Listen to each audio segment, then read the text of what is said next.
Why we meet people, a lesson from Zen gardens. Have you ever had a moment that stopped you in your tracks and made you feel like the whole world was speaking to you all at once? A moment where everything felt delicately connected and profoundly meaningful? For a young Buddhist monk named Sunali, it was a beautiful butterfly that landed upon his hand one sunny afternoon that opened his eyes to the intricate web of connections that unite all of life. As its colorful wings fluttered against his skin, Sunali felt a sense of peace wash over him. In that instant, he glimpsed the ties that bind us all together, from the smallest creature to the vastest of worlds. Its visit became a reminder for Sunali of Buddhism's core teaching of interconnectedness, and how even the briefest of encounters can hold profound lessons if we stop to pay attention. Join me now as we explore more stories from Buddhism's rich tradition, each shining light on the reasons we meet the people who cross our paths.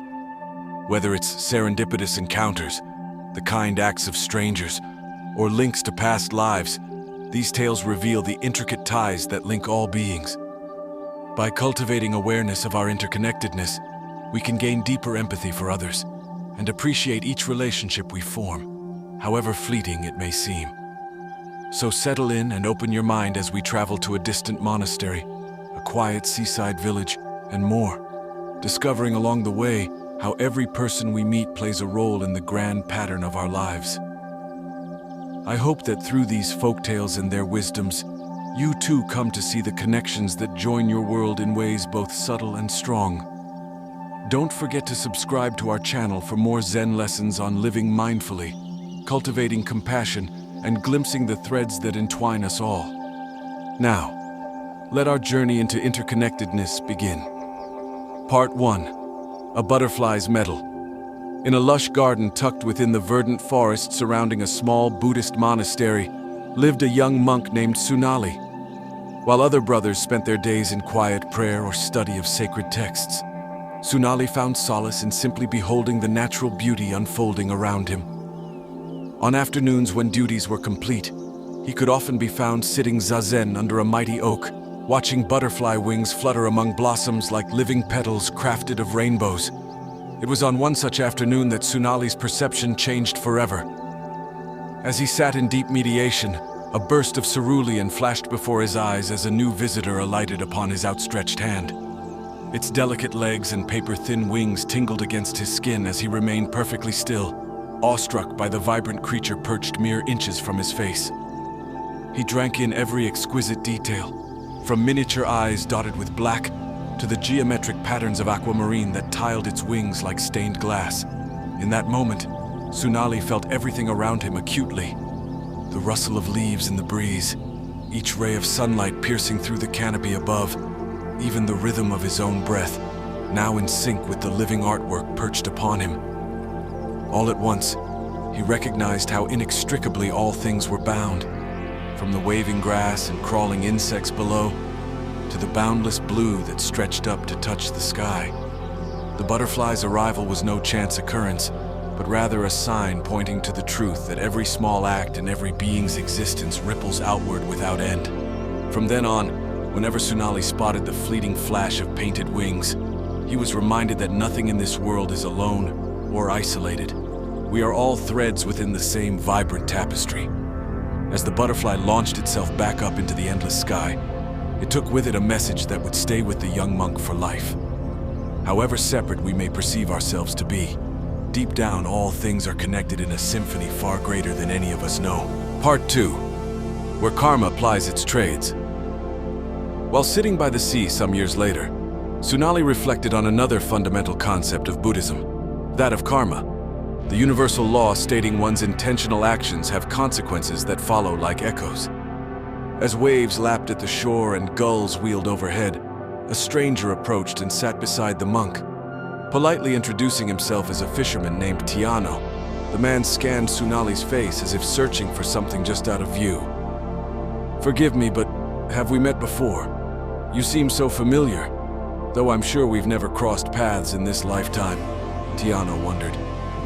Sunali smiled and shook his head, bemused by the question yet open to whatever wisdom may emerge.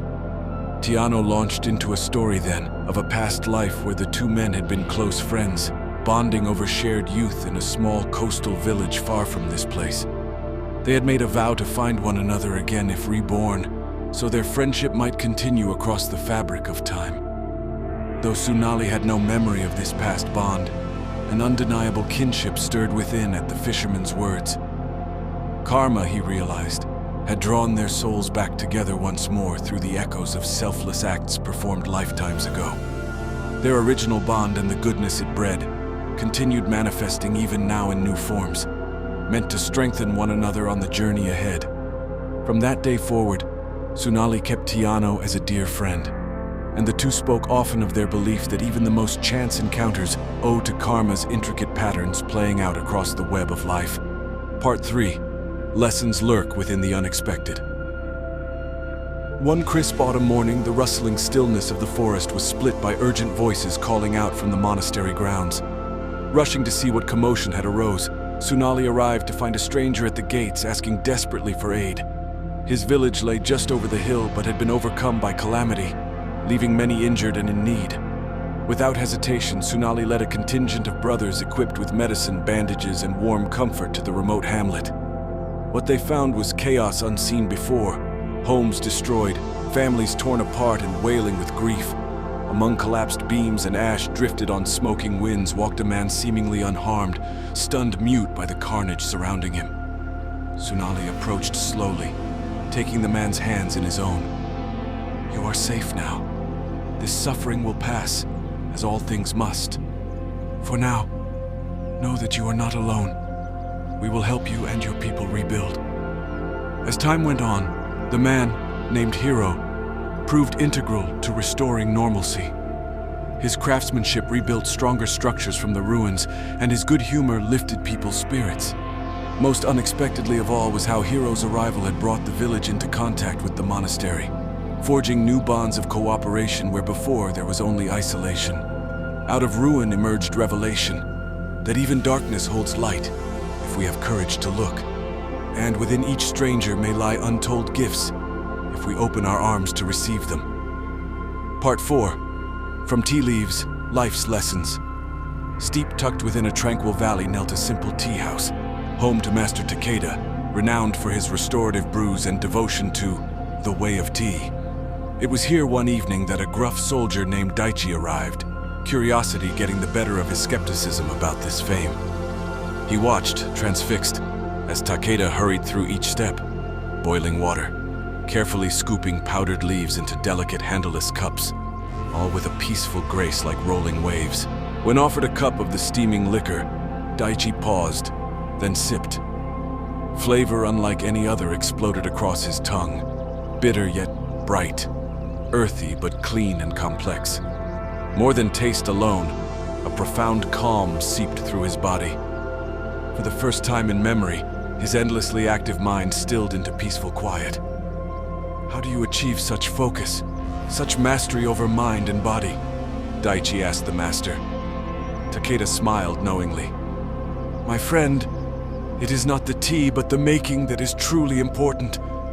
To fully pour oneself into each gesture, sensation, each breath, just as the leaves pour flavor into water. This bringing of one's full presence to even simple acts, this is the secret to life well steeped." In that moment, Daichi glimpsed new vision, that living with presence and care, even in small moments, has power to heal and enlighten. From then on, he strived to savor each step of the journey as if it may be his last. Part 5.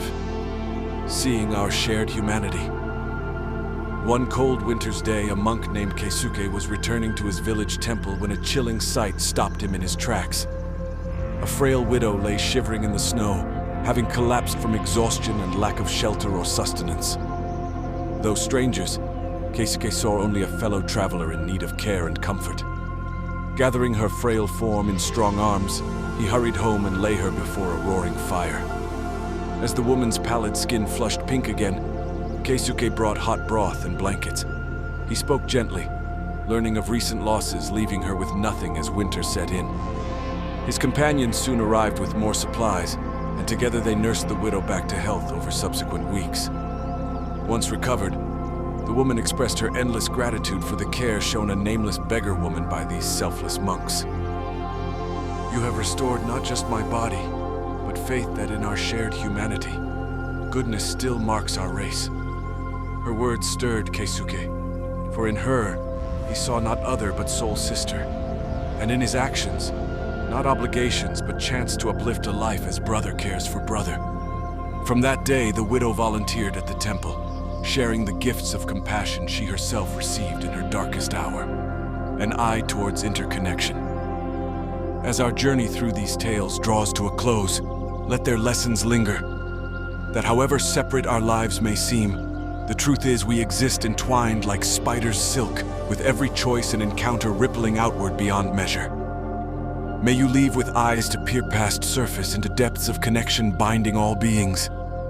There you may glimpse in friends, strangers, and natural wonders glimmerings of your true interwoven self. With open hands and heart, embrace each relationship as chance to uplift one another on life's winding way. And should serendipity deliver an unexpected encounter, receive it as potential bearer of gifts yet undiscovered. For who can say how karma may express, or from where insight into life's grandeur may arise? Go now with thanks for all who cross your path, however briefly. Appreciate each meeting, however common, as strand in the magnificent, forever-weaving web of beings. For in seeing our shared fate, dualities dissolve and compassion has ground to flower. This is the gift of viewing life through Buddhism's lens of interconnectedness. May your journey upon its winding paths be filled with meaning, wonder, and light.